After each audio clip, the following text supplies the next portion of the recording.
daughters. My oldest is 40 and my youngest 21. And I have 21 grandkids. Yeah. Anyways, attending the rallies downtown Calgary. And I was noticing that all the speakers and everything there, I've been to 3 or 4 of the rallies, nobody was calling upon God to help us. And one of my second son's name is Elijah, and for a good reason. I won't go into the story, but the story of his Elijah is he was told by God he had to go and confront the evil in the land. Yeah. And he was pursued for his life, so him and his servant Elisha fled for the mountains. And not there long after, Elisha was trying to wake up Elijah. We're doomed. They found us, and there's armies coming after us. Elijah woke up, and he saw encamped around the multitudes of angels, and he prayed that the eyes of his servant would be opened, that he could see there are more here for us than against us. And I had to take that message on stage in Calgary, but I brought that message here too when I came out here. I'm trying to respond to the call that they didn't have enough people here. So we sang "O Canada," said an Our Father together. And this lady came up to me that I'd met at the campfire with her and her husband and her mother. The night before, we had a bit of a conversation, and she came up to me and she said, you know, I know there's some people around that are really hurting and in need. She said, I'm trying to help who I can, but I'm sure there must be some coming up to you too that might be telling their story. And I said, yeah, I've had a few. And she says, so I would like to give you some money to hand out to them. And she hands me 13 $100 bills, 1,300 bucks. I just spoke with a young man, Logan, who has camp aside. He's out here because unless he gets back, he can't keep his construction job. So he's out here fighting that, but he knows he needs to go back to make his payments. And he called his mom and dad to see if they'd help him out with his payments so he could stay at this rally. And they said, is that where you are? You are no son of ours. Oh, totally destroyed him, just destroyed him. He's crying on my shoulder, give him a big hug. And I said, okay, so you didn't know whether you should go or not. I said, follow your heart. You already know where they stand, but you got to do what you know is right. And I had $300 to give him there. Another young lady, another lady, she's lost her home. She said, it doesn't matter if we get arrested. She said, maybe it's warmer in there. All I've got is my van. I've lost my home and my job. I don't even have any money to go anywhere. I'm thankful here that I'm getting fed and have such good company. So I gave her a couple $100. Another young fellow.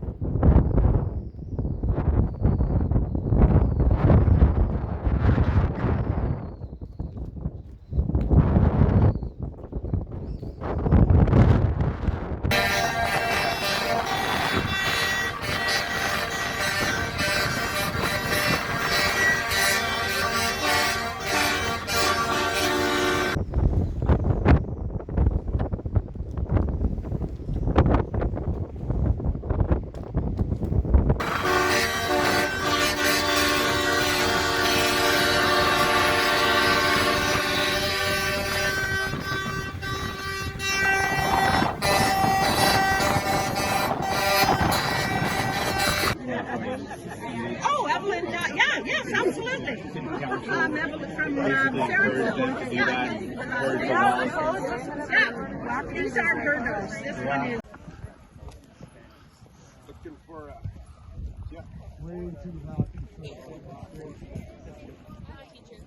I do though. He just tells me what to do.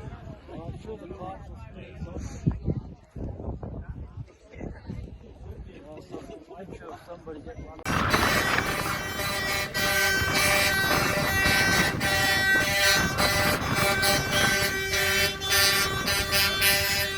Oh, that's his car.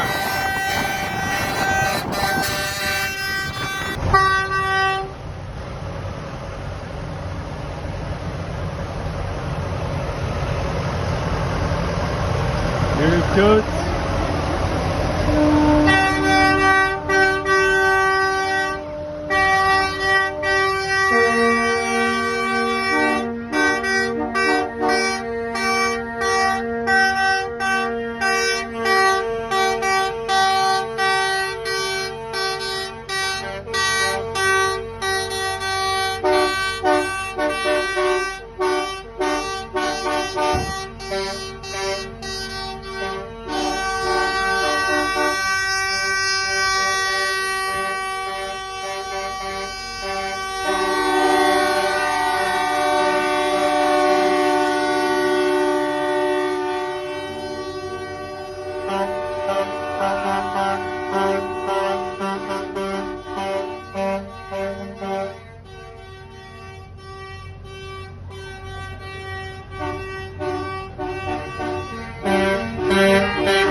this is the site at the American-Canadian border. This little fence is the border. And see, our Canadian freedoms are, and our backs are against the wall, so much so that if we were to go any further, we'd get arrested by Americans. That's how close the line is for freedom right now. But obviously, we're just having a good time here because it's not that bad just yet.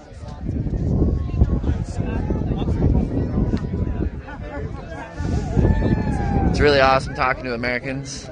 They say they don't hear a lot about Canada, so I told them some wacky stories about the whole communist takeover, and they did not know about it.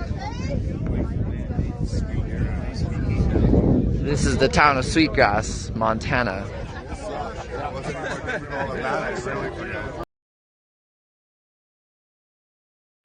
Another young fellow that is not around here just for protection for him. Got to know him.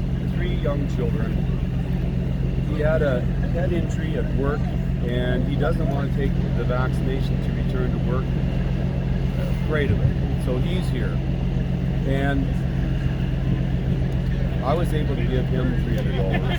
And I told him, I said, I didn't tell him right away, but I had another friend come up here and ask me if I know this young man. And I said, yeah. He says, he just had a talk with him. He was prepared to take his life before coming out here. And he came out here and found strength to fight, strength to stand, getting some community and some support. And I told him, I didn't tell him I knew that story at all. He didn't tell me that story. But I said, if I don't give out the rest of the money today, I've been given $1,300. I've given some out. I have some more to give to you tomorrow. And I just prayed, Lord, you got to bring people to me if they are in need. So otherwise, I'm giving it to him tomorrow. He got the rest of it the next day in tears and thankful for that. But the great miracle was he's talking to the truckers here. There's one trucker who says, you know, I need some reliable people. You drink? No, he doesn't. He says, I'll train you for your class 1 driver's license. I'll give you a job, but it's up by Grand Prairie. He says, that's where my wife's family and everybody is. Praise God. God. The next day, he's hopping around here like a young man. I have a job. My dream job about driving a truck, a class 1 license, and they're going to train me for it. Yeah, he's got a few, the gentleman has a few trucks out here. He had a big business. So praise God for the miracles. Praise God, yeah. I don't know half the stories that are around here, but that's, for me to have been out here, to feel like we've given this young man hope to save his life. Yeah. He's got 3 young children out of home. Yes. Yeah. Yes. This is all the way. Yeah. Yeah. Lots of work. Yeah.